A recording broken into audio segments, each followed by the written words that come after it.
Hi, Rick Rafters here, and in this video today we're going to be covering taking notes from podcasts via a nice little app called Snipd, S-N-I-P-D. We're also going to cover processing these notes, exporting them to Obsidian or other PKMs, and integration to Readwise or Notion. So, welcome to the video and stick with us. So first of all, let's have a look at the main screen of the app on the phone. You can see that subscriptions are at the top once you set your account up and incorporate these. These can actually be imported from other programs. However, I did find it easier to actually just add them in because it didn't bring over when I had last listened to a podcast and that type of thing. So it was just as easy to bring them over individually. The current podcast, as you can see, is playing at the bottom, the same as any other normal podcast playing app. So with the current podcast expanded, you can see the Create Snip button, which is on the screen there. Now, clicking on that button will capture that section of the podcast. There are also ways of doing this with headphones, so I think the triple click on the headphones, with certainly some of them, and there's even an integration for Siri, but those details are in the FAQs on the website, so I suggest you have a look there. So you just keep listening and the snips are collected. And then when finished, you click on the Saved button at the bottom, and that'll reveal all the snips that you've taken. So after tapping on the Saved icon, all your snips are visible from the podcast. And you can see that each snip has a title, so you can quickly scan the snips that you've taken and view each one individually. So to view, you can click on the pencil, which will also allow you to edit it. To share it, you can click on the share icon, and then the three dots also brings up a menu that provides you with some other options. So if you've clicked on the pencil, it'll bring up the edit screen on the phone or the mobile. And if that's where you like to edit, well, good luck to you. I can't handle phones. I always wait till I get to a laptop or a desktop. But you can see there that it's got the transcript and it's got the highlighted points of the snip that you've made.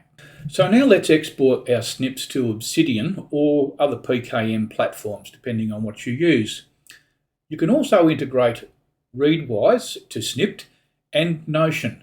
And I've put a link below the video here to get you an extra 30 days on a free trial with Readwise should you wish to take advantage of that. It's a great little app.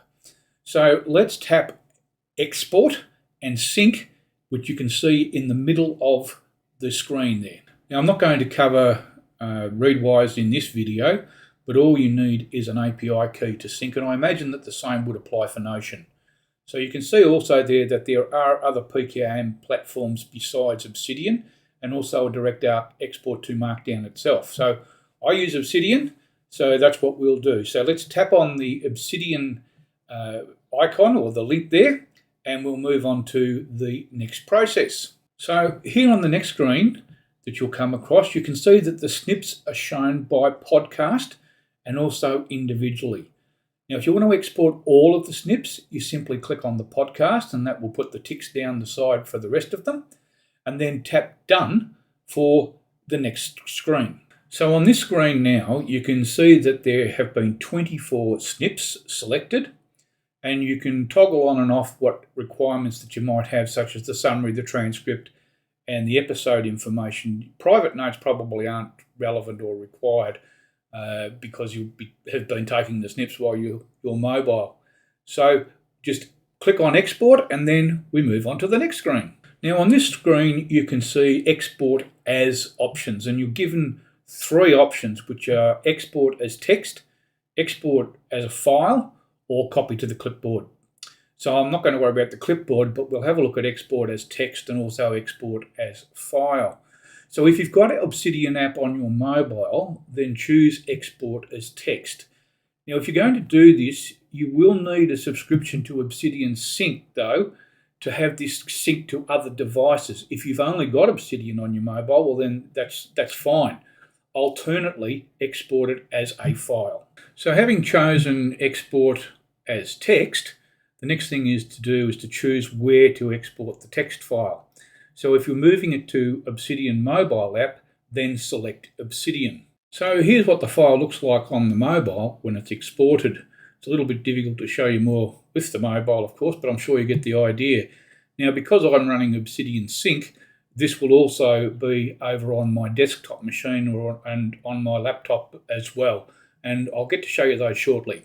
Now, if you're going to export to a file, you'll go down and choose your location. Now, if you're going to be doing this on a regular basis, I'd suggest that you set up a dedicated location for all of your exports. That way they won't get lost. Then you can import them to Obsidian or on your laptop or your desktop from that location, but you'll be keeping them all in the one spot. It'll make it a lot easier in the long run. And here's the file on the desktop app. Great format, all in Markdown, except as you'll see in the next slide, all the links are preserved still, of course. And I added the title of TWIML, This Week in Machine Learning, to the file, but it does probably need a date for a unique ID. When you have a look at your transcripts, they are folded, they drop down, and they're still encoded in HTML. Now, I intend to email the developers about this. I just wonder if that can be converted to Markdown as well. I couldn't find a plugin in Obsidian to do that at this stage. If anyone knows of one, please leave a comment in the video. That'd be really great. So anyway, you really should be curating these notes or these transcripts into your own words, which you could place below the transcript if it's folded, and that way you can keep the transcript as a record of the authoritative source. Now, that's about it for the app. There is a bit of a learning curve, no doubt about it. I had to work through it for a couple of days to get used to it all, but I do think it's well worthwhile. It's certainly far better than forgetting what pearls of wisdom or little gems you've picked up from the podcast while you've been listening to them. And I certainly have noticed that my speed and confidence increasing with each use. All in all, it is an excellent app. There's nothing like it out there that I've seen, and it will no doubt improve as time goes along. I would like to see a website to support the app where you can log into your account and deal with your subscriptions, exports, etc. instead of on your phone. But I imagine that also will come in the future as development moves forward. Thanks for your attention. I hope you've enjoyed this, and please leave a comment below and let us know what you thought. Cheers.